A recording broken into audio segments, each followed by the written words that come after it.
programa de hoje é especial. Na semana em que acontece a 18ª edição da Semana Nacional de Ciência e Tecnologia, a gente traz o segundo programa da série Os Desafios da Ciência no Século XXI. Uma iniciativa da Associação Nacional de Pós-Graduação e Pesquisa em Ciências Sociais, a ANPOX, com a Fiocruz e o Colégio Brasileiro de Altos Estudos da Universidade Federal do Rio de Janeiro. Na conversa de hoje, a gente discute sociedade, meio ambiente e crise. O Sala de Convidados começa agora. O problema são os fenômenos climáticos extremos. Muitos sistemas naturais estão sendo afetados por mudanças climáticas regionais. Secas extremas, chuvas extremas. Na escola, o tema da crise ambiental deve ser tratado em todas as disciplinas que compõem o currículo escolar. Aquele cenário que foi construído desde a década de 90, ele é uma realidade já. As previsões, do que pode acontecer futuramente são muito preocupantes e eu acho que a gente fala pouco sobre isso nas escolas. Conversando comigo hoje, Rodrigo Santos, doutor em Sociologia e professor do Programa de Pós-Graduação em Sociologia e Antropologia da Universidade Federal do Rio de Janeiro. Mercedes Bustamante, professora do Departamento de Ecologia da Universidade de Brasília, UNB.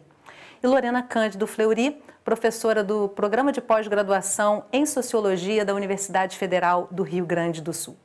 E a gente adora quando você participa de casa, me mandando perguntas e dividindo a sua experiência com a gente. Eu recebo aqui pelo WhatsApp 021 997018122 e pelas redes sociais do Canal Saúde, então não deixa de participar. Rodrigo, Mercedes, Lorena, muito obrigada por estarem aqui com a gente hoje, em meio à Semana Nacional de Ciência e Tecnologia.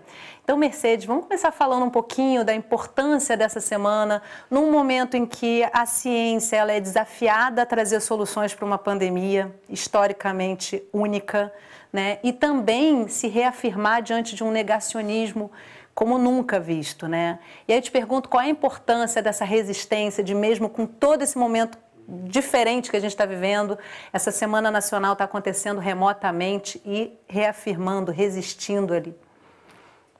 Bom, primeiro, obrigada pelo convite de estar aqui. Você tocou num ponto essencial, Todas as discussões hoje sobre o negacionismo da ciência apontam a importância do letramento científico, da gente introduzir a educação científica já nos níveis iniciais da escola, para que as crianças e os jovens possam entender como o método científico funciona e sejam capazes, então, de perceber o valor da ciência. Então, acho que é muito feliz que a gente esteja hoje aqui no meio da Semana de Ciência e Tecnologia para discutir essa crise ambiental diagnosticada pela ciência e para a qual a ciência também pode encaminhar soluções. Rodrigo, o tema da Semana Nacional de Ciência e Tecnologia esse ano é transversalidade da ciência, tecnologia e inovações para o planeta, É justamente um tema que a ANPOX, que é a nossa parceira na realização do programa de hoje, trabalha incansavelmente aí, trazendo as ciências sociais para discutir todo tipo de questão que a ciência precisa discutir. E aí eu te pergunto qual é a importância de se pensar em transversalidade na ciência quando a gente discute questões climáticas. Bom dia, Yasmin, bom dia ao público e às minhas colegas. Eu queria agradecer também a oportunidade de participar dessa atividade. E esse é um tema fundamental. A ANPOX hoje está promovendo a transversalidade na escola, tem um projeto específico discutindo isso, só que esse permanece sendo um grande desafio. Ele não é um desafio simplesmente na escola, mas ele é um desafio na universidade. A estrutura de produção e disseminação de ciência no Brasil ela ainda recompensa de maneira muito frágil os esforços de transversalidade e de interdisciplinaridade. O problema é que as questões mais urgentes da humanidade hoje em dia não respeitam fronteiras disciplinares. Então, a gente precisa tanto dos esforços individuais e de grupo, dos cientistas e educadores, como também de um sistema de ciência e tecnologia que favoreça essa transversalidade. Lorena, a sua formação acadêmica representa muito bem o que a gente vai discutir e o que a Semana Nacional de Ciência e Tecnologia está discutindo, Você é bióloga, tem na sua formação acadêmica também a sociologia e a preservação rural. E aí te trago as mesmas perguntas que eu trouxe para a Mercedes e para o Rodrigo, qual é a importância desse olhar do cientista com maior amplitude, que possa dialogar com as humanas e com as exatas e com as biológicas, se é que deveria existir toda essa diversidade de contemplações, vamos dizer assim, de nomenclaturas, né? Bom dia, Yasmin. Então, é um prazer também estar aqui, né, conversando com a Mercedes, com o Rodrigo, com o nosso público, e agradeço também essa iniciativa, né, tão proveitosa da parceria com a Box, Fiocruz, Canal Saúde. Bom, essa questão é uma questão muito chave, ou seja, a gente está diante de problemas complexos, né? Então, a nossa postura enquanto cientista, seja um cientista social, seja das ciências biológicas, é tentar acessar o que está acontecendo no mundo e produzir explicações, interpretações sobre esse mundo. Bom, só que cada disciplina nos oferece um repertório muito limitado de ferramentas para acessar, né, essa realidade. E se a gente está diante da complexidade, né, dos problemas, dos fenômenos sociais que nos apresentam, quanto mais disciplinas a gente puder chamar para resolver juntos, né, esses problemas, para se decifrar o mundo, acho que melhor para todos nós, melhor a produção de explicação, melhor a produção de interpretação. Então, a meu ver, né, e de certa maneira, na minha trajetória, eu fui buscando essas outras ferramentas, muito nessa perspectiva mesmo de que, bom, diante de problemas complexos, mais disciplinas vêm a somar, né? Então, acho que esse é o mote um pouco dessa discussão transversal e, sobretudo, inter e multidisciplinar. E que a ciência converse cada vez mais, né? Super importante. E também é importante a gente trazer para a questão climática esse olhar, né? Não é recente, não é há pouco tempo que a ciência vem demonstrando que a gente tem impactos no nosso planeta por conta das questões de distrato com o meio ambiente, né? E aí a gente foi fazer uma retrospectiva disso. A gente vai trazer para você uma retrospectiva histórica dos alertas que a ciência vem apresentando sobre a crise climática.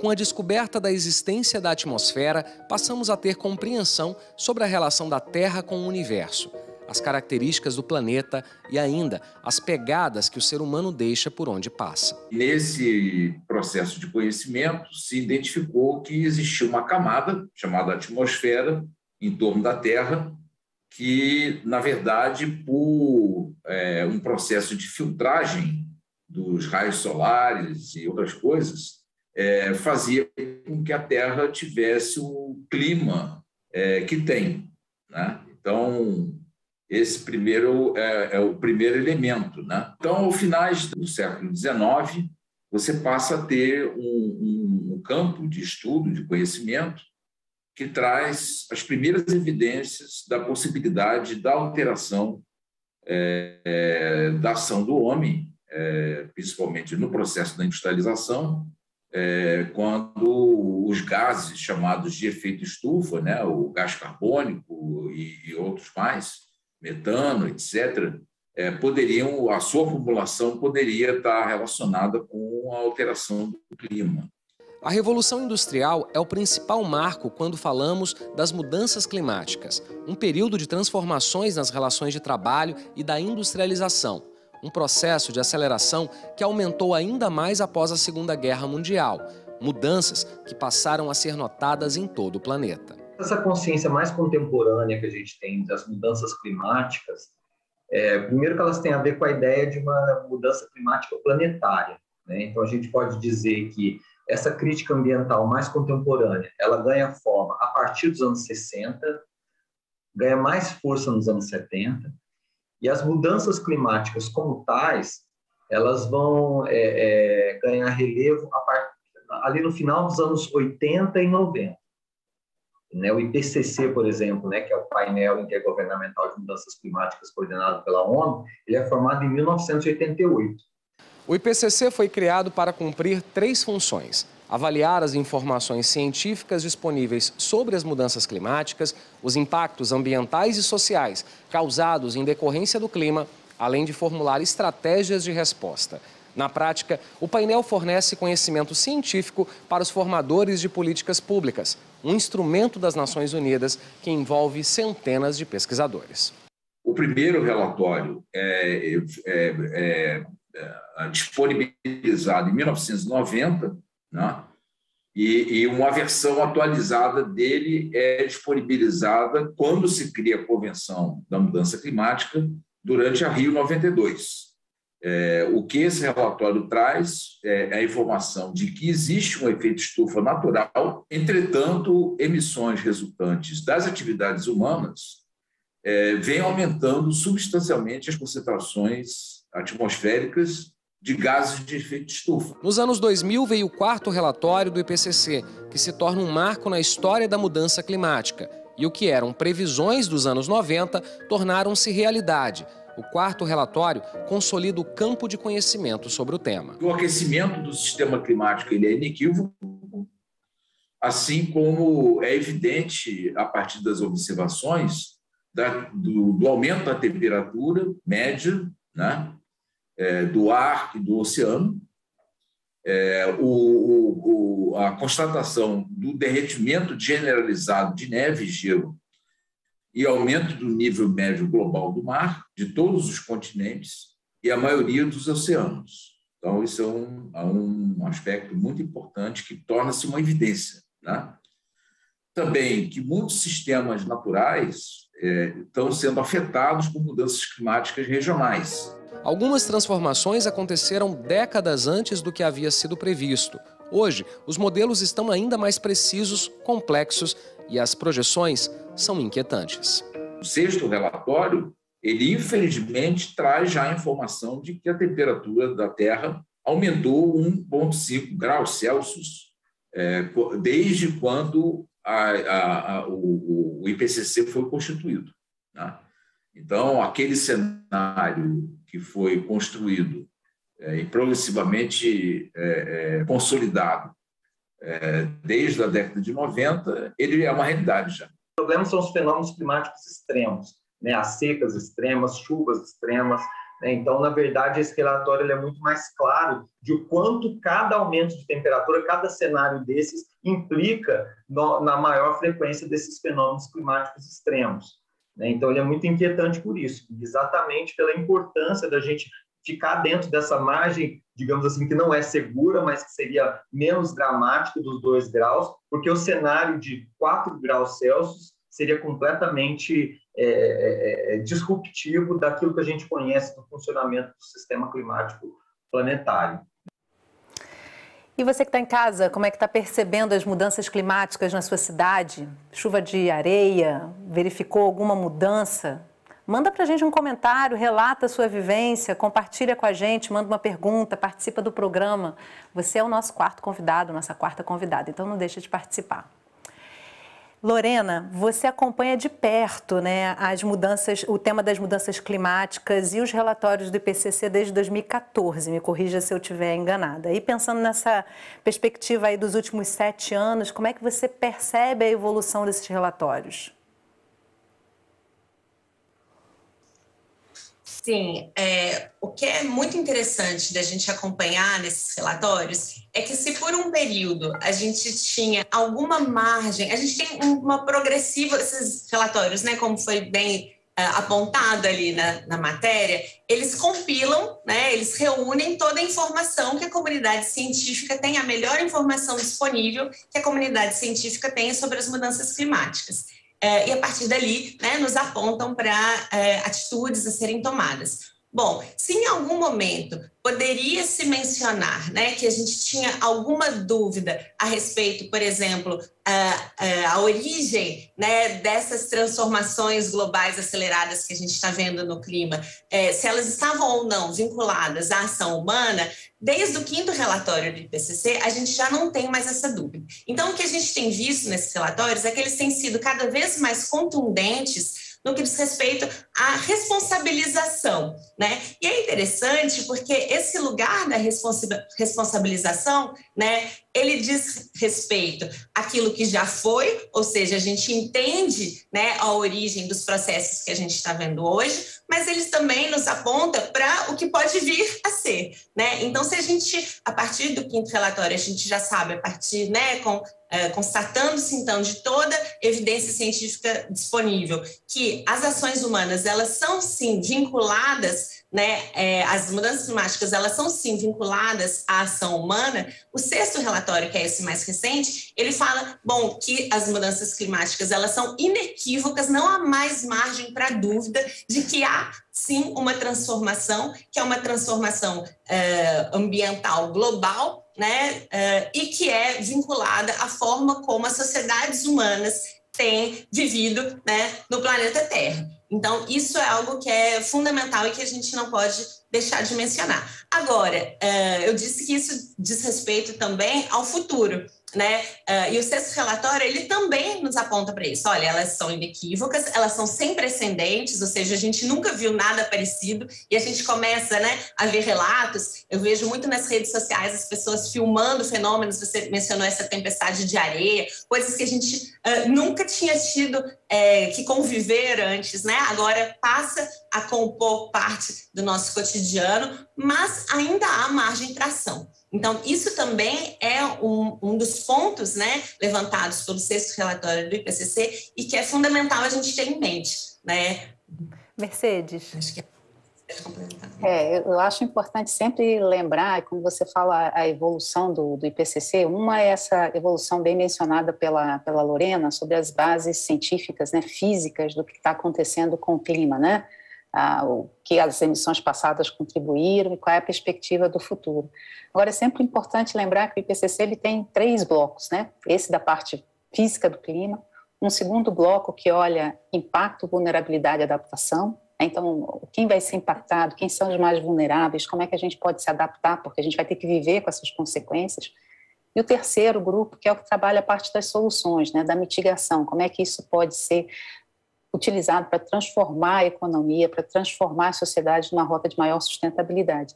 E aí a gente nota, Lorena, além do Yasmin também, além da base física da mudança do clima, é como é que a gente foi aumentando a percepção, e aí novamente entra no tema dessa discussão da transversalidade da mudança do clima, ou seja, que a gente não vai conseguir sem as humanidades, né, porque não é só uma questão da física, envolve exatamente comportamento humano, envolve opções de desenvolvimento, envolve desigualdades sociais, envolve fortemente a nossa economia, que tem como base a energia fóssil. Então, o que a gente observa muito no IPCC foi a incorporação ao longo do tempo de cientistas sociais, de filósofos, envolve questões éticas que são muito importantes também, por conta da distribuição dos impactos e das desigualdades. Então, eu acho que é importante a gente olhar o IPCC também ao longo desses anos, nesse conjunto de atribuições, ou seja, é a física do clima, que foi agora premiada também no Prêmio Nobel de Física, né? Mas também é a evolução do entendimento de que se o problema foi criado pelas pessoas, né, pelas sociedades humanas, cabe a elas também resolver esse problema. Eu acho que esse é um aspecto que a gente precisa reforçar muito, né, no relatório também. Rodrigo. Eu acho que tanto a Lorena quanto a Mercedes tocaram em questões muito importantes. Quando a gente está falando sobre mudança climática global, várias vezes a discussão sobre a relação dessa mudança climática com a ação humana aparece de maneira, vamos dizer assim, muito genérica, né? Quando se fala, por exemplo, sobre os impactados, né, um dos blocos do IPCC, isso fica mais claro, né? Os seres humanos aparecem com maior importância, e também quando se fala das soluções, sempre se remete à mudança de comportamento. Mas a gente acaba falando muito pouco sobre responsabilidades, né? A ação humana ela provoca a mudança climática, mas ela não provoca de maneira igualitária, né? Quando a gente começa a olhar para os grandes emissores de CO2 e dos gases de efeito estufa, por exemplo, a gente vai encontrar na base desses grandes emissores indústrias, né, basicamente, e aí eu estou falando na indústria de maneira bastante ampla, né, pensando no agronegócio industrializado, mas também nessa indústria de base fóssil, e poucas vezes a gente focaliza exatamente a regulamentação desses grandes emissores. É importante para a gente exemplificar um pouco isso, né? A gente, no Rio de Janeiro, a gente teve a implantação de uma indústria siderúrgica de grande porte, né, na franja do Rio de Janeiro, quase no município de Itaguaí, que é a chamada Companhia Siderúrgica do Atlântico. Ela era um investimento alemão naquele momento, hoje ela foi assumida por um consórcio ítalo-argentino, a Techint, né? Naquele momento, se estimava que a geração de CO2 no Rio de Janeiro estava na ordem de 12,7 milhões de toneladas. Só a ThyssenKrupp, naquele momento, né, quando ela se implanta como ThyssenKrupp, ela geraria 9,7 milhões de toneladas, né? Isso equivalia a 14% de todas as emissões de CO2 industrial no estado do Rio de Janeiro. Então, a gente precisa olhar com um pouco mais de cuidado para a desigualdade que está associada à ação humana na emissão. Mercedes, eu já ia passar para você mesmo, mas eu queria trazer, aí você pode fazer o comentário, mas eu queria trazer uma questão para você, trazer assim um exemplo bom para quem está em casa, né? A gente viu aí nuvem de fumaça por conta das queimadas no Pantanal e a gente viu tempestade de areia chegando a São Paulo, e a gente não sabe de quem é a responsabilidade, a gente também não vê, para o leigo, e principalmente acho que para o negacionismo, isso é quase um fenômeno bíblico, né? E aí eu queria trazer esse exemplo, e de onde é que está a responsabilidade, que mensagem a gente está recebendo desse meio ambiente? Esse ponto é central, né? Um dos mantras, né, da Convenção do Clima nas negociações é responsabilidades comuns mais diferenciadas, né? Então, a gente está falando de um problema comum, a atmosfera é um bem comum global, mas a gente vê que, historicamente, no presente também, a gente tem responsabilidades que são diferenciadas e capacidade de responder a isso também são diferenciadas, né? No caso do Brasil, que a gente tem visto, bom, eu digo que, eu cito muito esse exemplo, né, que o IPCC é conhecido pelas figuras icônicas, né, aqueles gráficos que todo mundo reproduz, que geram, né, aquele entendimento do que está acontecendo.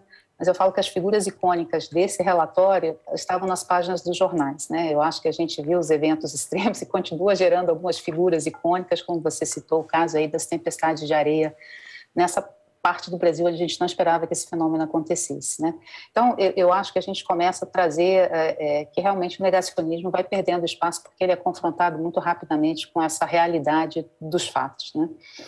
A questão da responsabilização, ela é importante. A gente tem que entender a origem desses processos e que setores podem responder a isso. Então, no caso, por exemplo, das tempestades de areia, a gente tem uma convergência de uma seca extrema, está associada a fenômenos globais, mas também regionais, né, de desmatamento, um solo descoberto, que também é fruto, né, de um uso inadequado do solo, associado a queimadas que retiraram o que havia de cobertura orgânica no solo. Então, são fatores convergentes, são múltiplos atores que precisam efetivamente discutir o que fazer.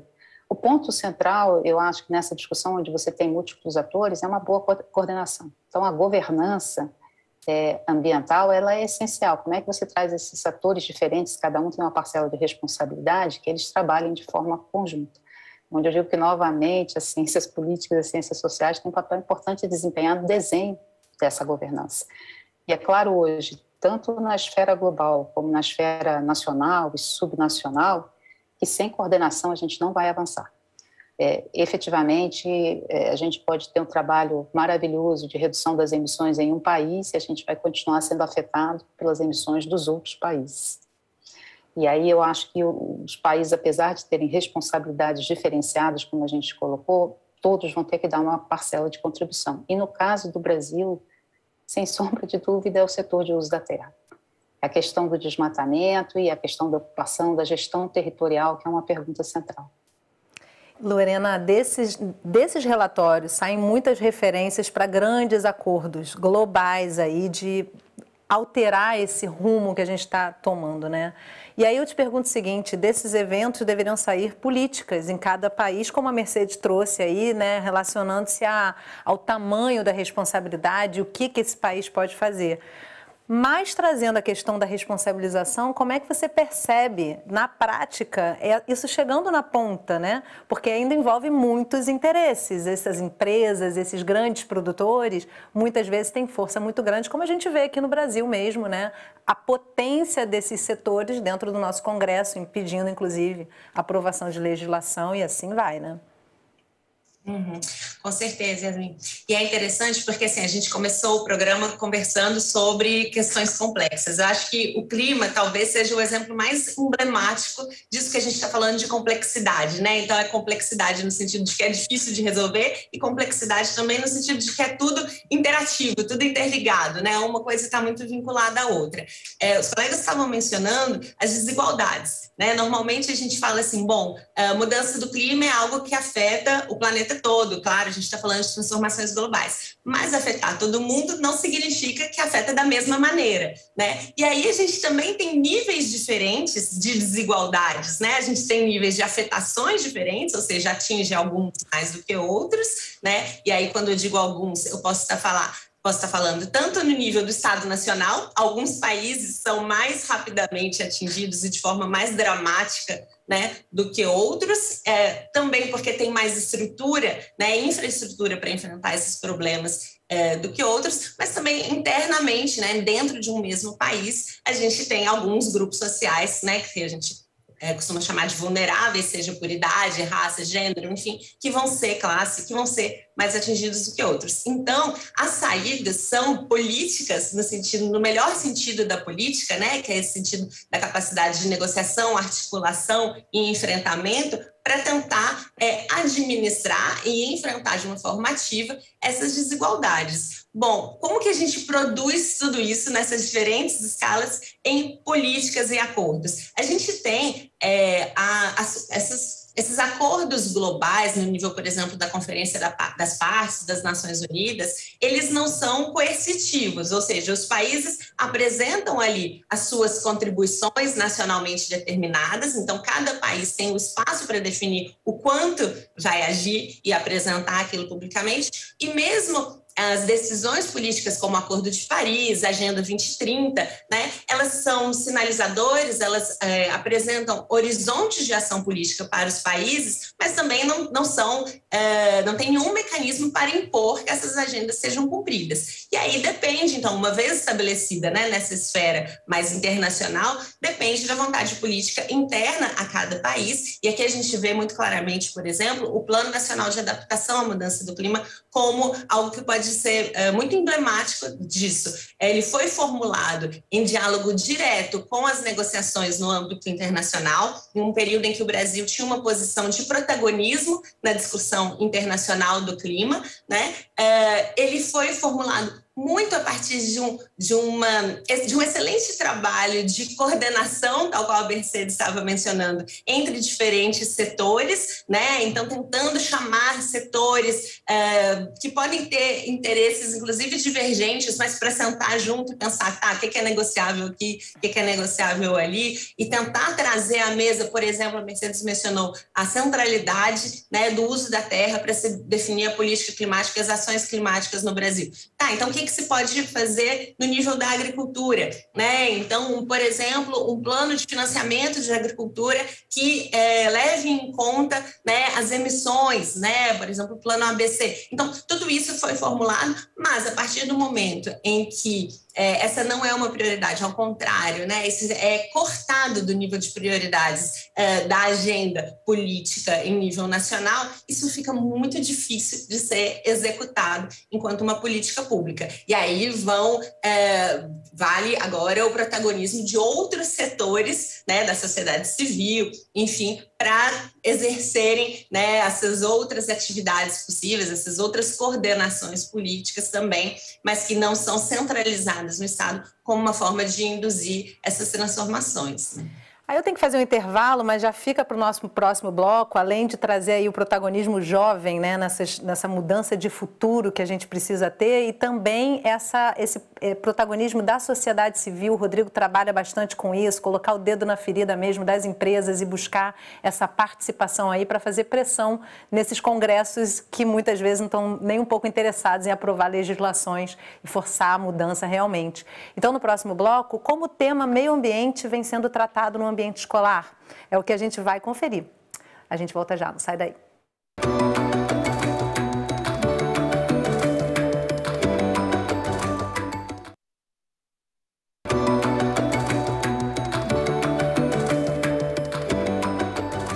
Sala de Convidados está de volta conversando sobre desafios da ciência no século XXI, sociedade, meio ambiente e crise.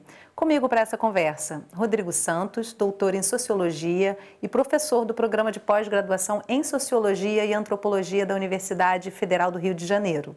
Mercedes Bustamante, professora do Departamento de Ecologia da Universidade de Brasília, UNB. E Lorena Cândido Fleury, professora do Programa de Pós-Graduação em Sociologia da Universidade Federal do Rio Grande do Sul. E você que ainda não participou do programa hoje, manda as suas perguntas e seus comentários para mim pelo WhatsApp 021 997018122 ou pelas redes sociais do Canal Saúde. É na escola que o aprendizado se torna conhecimento e ação para proteger o futuro. Então, como trabalhar a interdisciplinaridade da ciência e os desafios do meio ambiente com alunos do ensino médio?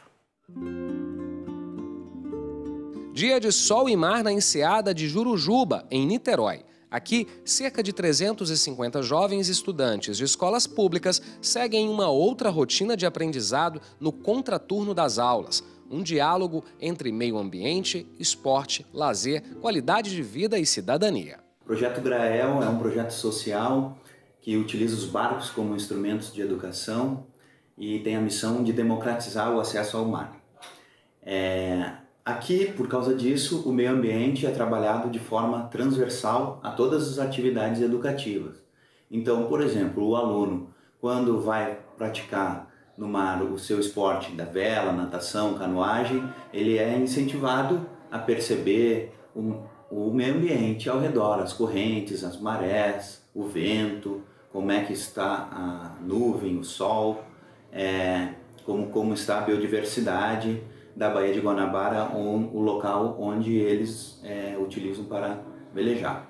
O contato com a natureza faz toda a diferença. Aprender na realidade e com a realidade do próprio território. Aqui a galera mergulha em assuntos que podem até passar despercebidos na correria do cotidiano, como recolher o lixo que vai parar nas águas da região.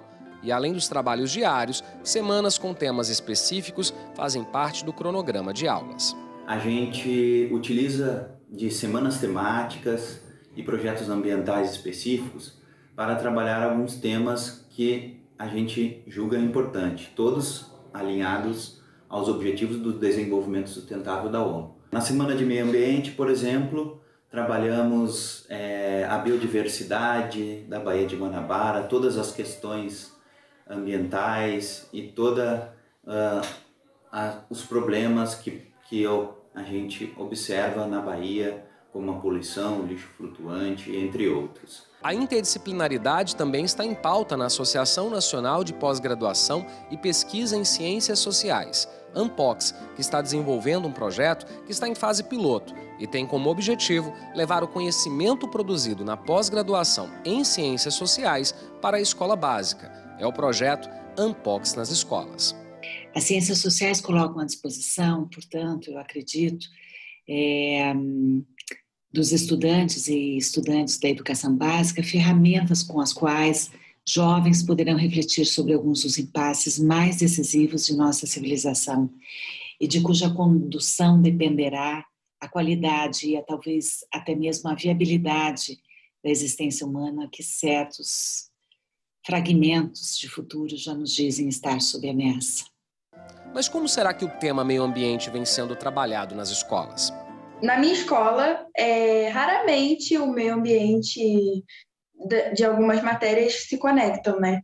Mas quando acontece é mais na parte de redação e geografia que a gente discute os temas da atualidade. Tem 2 anos que a gente não está tendo aula presencial, então o meio ambiente lá na escola não está sendo bem trabalhado. Lá está sendo uma coisa muito, tipo, apostila e dever e pronto. Tipo, não tem aquela interação, entende? Acho que é importante debater sobre isso em outras aulas, como talvez biologia, aula de história, mas a gente só fala na aula de geografia mesmo, e acho que a gente podia falar até mais profundamente sobre esse assunto, sobre o que falar mais sobre as consequências, que eu acho muito importante, que são as previsões, né, do que pode acontecer futuramente, são muito preocupantes, e eu acho que a gente fala pouco sobre isso nas escolas.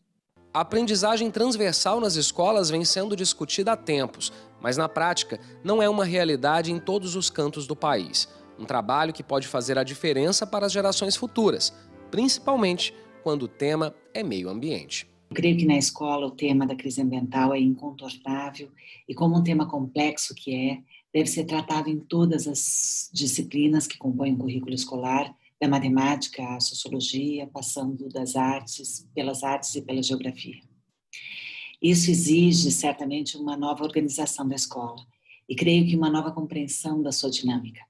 Existe a compreensão da escola como uma comunidade de conhecimentos disciplinares que, a partir de suas especificidades, não apenas se aproximam, mas também interagem. A gente não tem como reverter isso, né? Isso é uma coisa que é irreversível nesse momento. A gente já maltratou tanto o planeta que a gente não tem como voltar atrás e desfazer tudo que a gente fez. Mas a gente tem como aprender a desacelerar esse processo, né? Desacelerar os efeitos que isso pode causar e diminuir os efeitos que isso pode causar no futuro para a gente não viver num mundo completamente caótico, né? E quase impossível de se viver.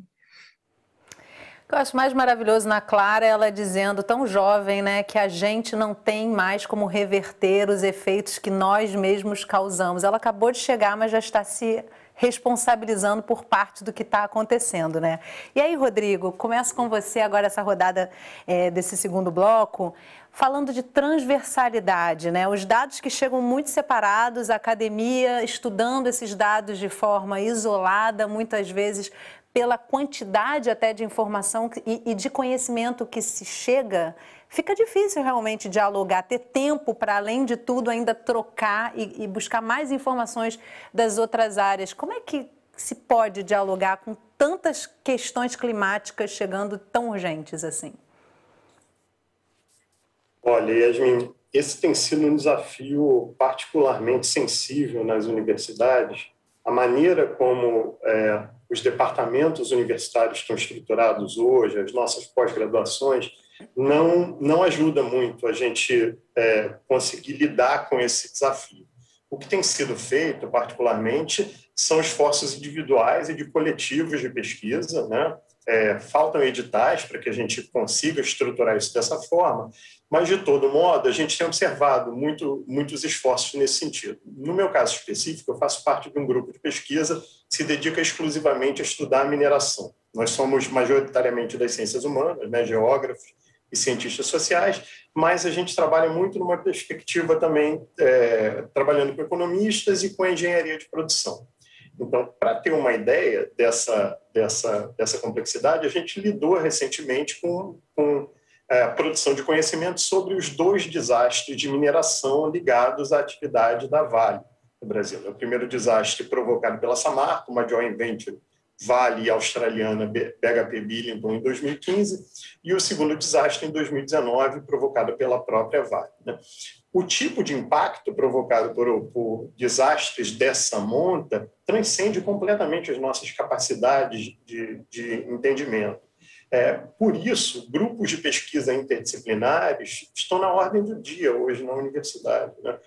O trabalho que a gente vem fazendo tenta acercar, né, alguns dos efeitos e a gente tenta entendê-los de maneira muito ampla, mas uma coisa importante desse tipo de foco interdisciplinar é mostrar para a gente como a gente pode observar a ação de uma grande empresa e de um setor que é muito intensivo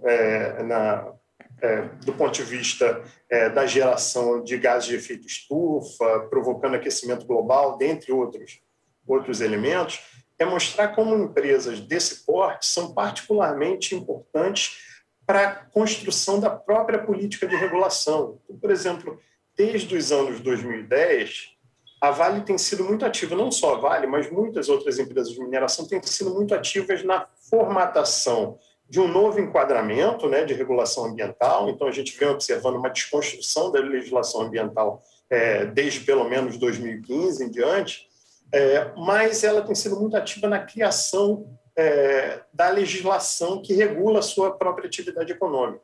E aí eu vou dar um exemplo que é estarrecedor, né? O quarto substitutivo do projeto de lei, que era um projeto para reformar o Código de Mineração no Brasil, ele foi formulado no escritório de direito que defende a Vale. Então, é disso que a gente está falando, uma interpenetração muito preocupante entre o poder corporativo, uma espécie de corporatização da política na produção de leis. Isso ocorre, obviamente, no plano nacional, e o Brasil é um caso muito expressivo do que vem ocorrendo hoje em dia, mas a gente observa isso também no plano internacional.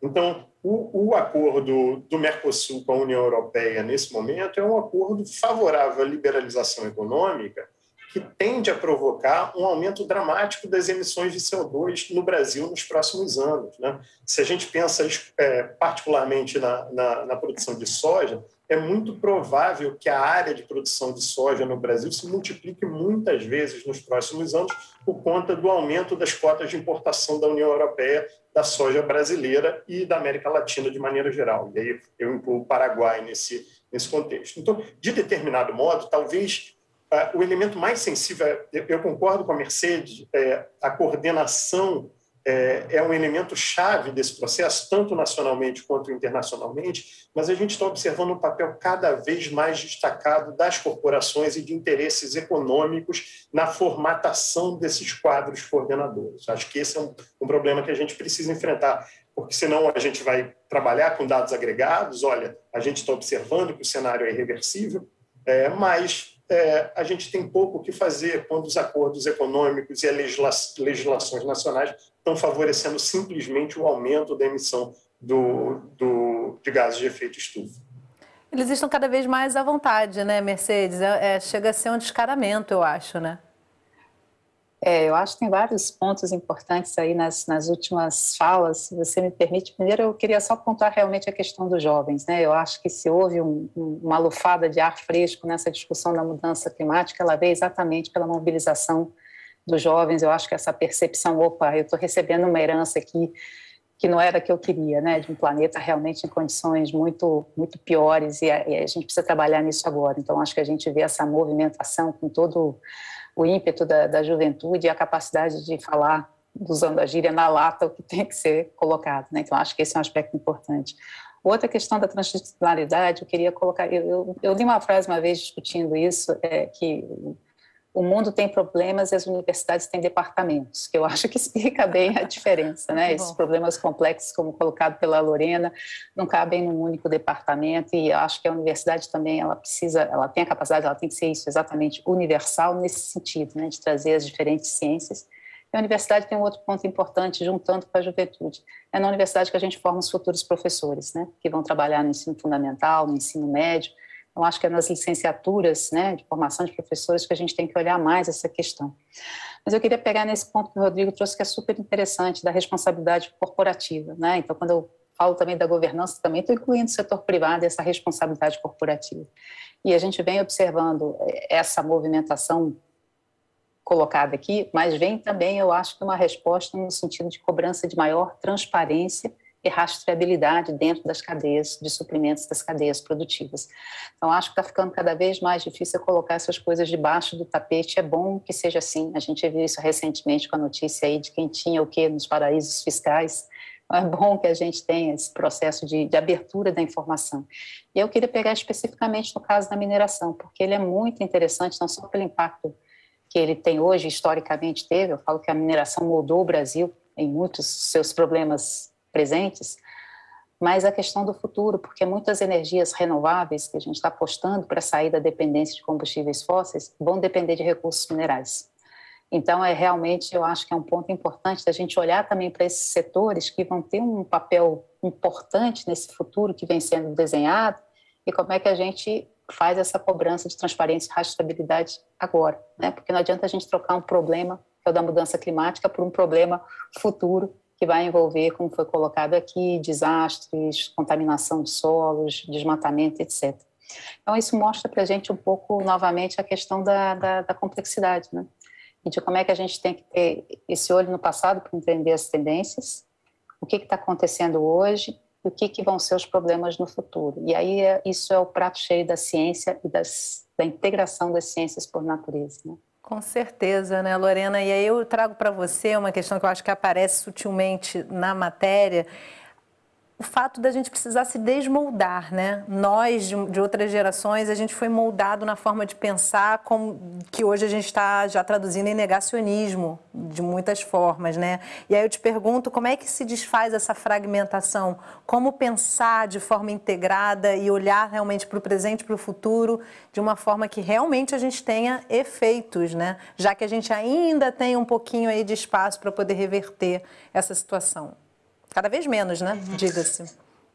Sim, é para já, né? Eu acho que você aborda uma questão que é fundamental, né? Assim, a gente é ensinado desde pequena a compartimentalizar, né, os problemas. Então, e isso acaba sendo contraintuitivo, na verdade. Né? Eu tenho um filho pequeno, eu vejo a forma como ele explora o mundo, não respeita, obviamente, nenhuma dessas cartografias disciplinares. Mas aí a gente vai para a escola, e aí na escola a gente vai aprendendo a separar em caixinhas, e isso segue. A universidade, ela reflete isso também, né? A departamentalização, né, ela está diretamente relacionada com essa forma de entendimento de que vai ser mais efetivo, né, o nosso acesso ao mundo se a gente for pedacinho por pedacinho, caixinha por caixinha. Bom, esse é um paradigma, né, que está muito consolidado na forma como são concebidas e organizadas as ciências. Mas é um paradigma que, a meu ver, não responde mais, né, aos desafios do nosso tempo. Eu acho que ele foi útil em determinado momento, eu acho que a gente fez grandes avanços no que diz respeito,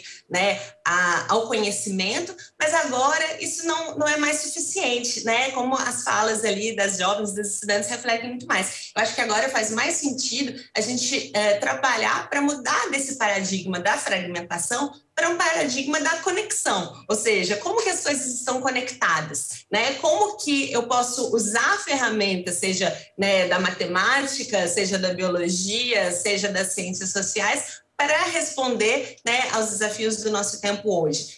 Eu acho que isso é crucial para a gente, inclusive, acolher essas questões que os jovens estão colocando para o mundo, né? Eu achei bem bacana você destacar como que, né, a Clara ali na fala, ela se coloca no mundo, né? Então ela é parte do mundo, ela tem uma herança que não foi ela que escolheu, mas ela está trabalhando, né, ativamente para que seja diferente, porque no fim das contas, quando a gente está discutindo mudanças climáticas, a gente está discutindo que futuro que a gente quer. Né?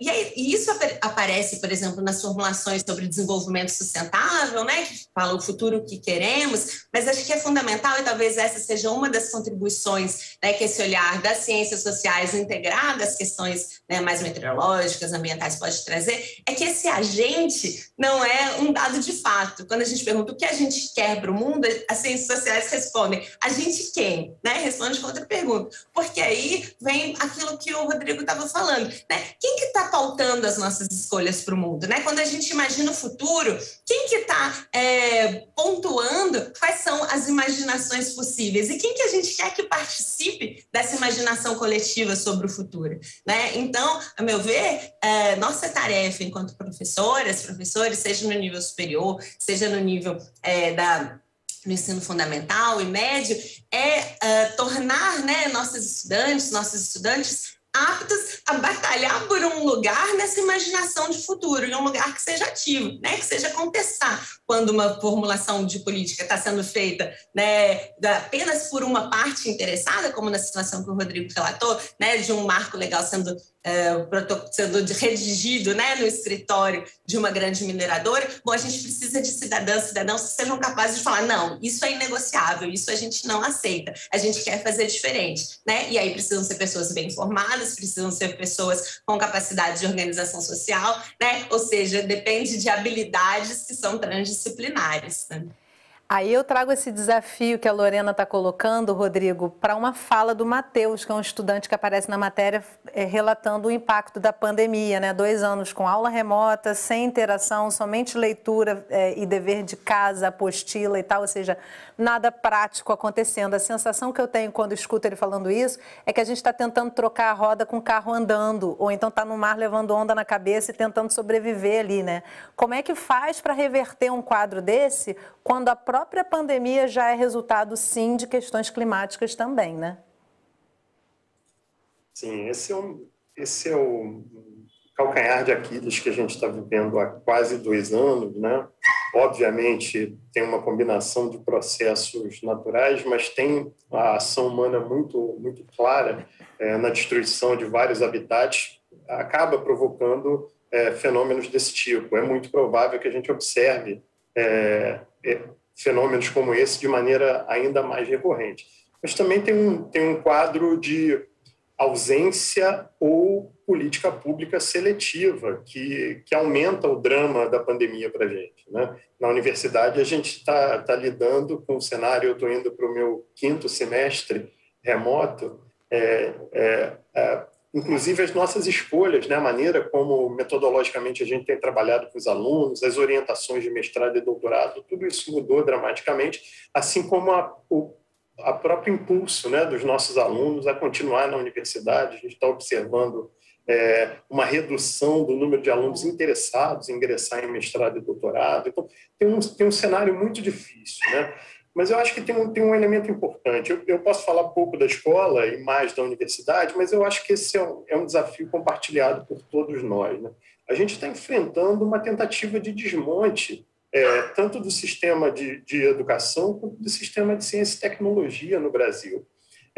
Eu sou otimista nesse sentido, né? A universidade existe há muito tempo, ela lutou contra muitas forças contrárias a ela, assim como a escola no Brasil. E esse sistema se expandiu e se universalizou.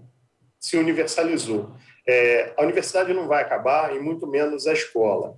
A gente está, de fato, trocando a roda com o carro em movimento, mas é um pouco assim, quase desde sempre, né? Quando não foi assim? Então, de certa forma, a gente está cotidianamente renovando as energias e convidando mais gente a entrar nessa luta. Porque é só assim que a gente tem alguma chance de sair dessa situação dramática, tanto da pandemia quanto do aquecimento global. Mercedes, eu vou passar para você, mas eu queria passar com uma pergunta da nossa audiência que chegou aqui da Flávia Mello, de Belo Horizonte, encaminhou para a gente pelo WhatsApp. A gente está chegando no finalzinho do programa mesmo, então a gente meio que fecha com essa questão que ela traz. Ela pergunta se é possível discutir a questão climática sem abordar a questão do modo de produção capitalista. Não, eu acho que não, né, Flávia? Eu acho muito interessante os ganhadores, né, a dupla que ganhou o Prêmio Nobel de Economia, né, no ano anterior, eles colocam, se você quiser consertar o clima, você precisa consertar a economia, né? Então, aí já mostra claramente essa forte conexão que existe, né, entre o modelo econômico, né, de superconsumo, de consumo exacerbado, e o impacto que isso tem sobre os recursos naturais, né? Esse pega, usa e joga fora, ele não tem mais espaço, né? Então, a gente vai ter que realmente reestruturar as cadeias de suprimento, as cadeias de produção, um modo de economia circular bem diferente do que a gente tem hoje. Esse é um desafio que está posto, né? Eu sempre cito, falando da pandemia, que a pandemia foi um choque global, ainda é para a gente mais, pelas condições de contorno que o Rodrigo colocou. Durante a pandemia, as emissões globais reduziram em 6%, a gente já voltou a emitir. Para a gente chegar no que é determinado pelo Acordo de Paris, a gente precisaria reduzir 6% por ano, significa que ter a redução de uma pandemia sem ter a pandemia, né? Com a economia funcionando. Esse é o tamanho do desafio. Eu acho que esse é um exemplo bem claro, a gente não quer que o mundo pare tudo novamente, mas é um esforço nessa dimensão que precisa ser feito, né? E aí, só fechando aqui um pouco para a gente ver nesse choque global a importância, né? Saúde pública, educação pública, ciência financiada com recurso público e cultura.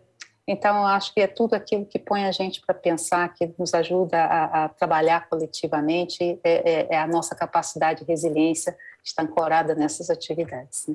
Com certeza. Obrigada. Lorena, comentários finais aí sobre esse tema tão importante. Yasmin, acho que tem muitas questões para a gente continuar, né? Em outros programas, tenho certeza que vocês continuarão abordando.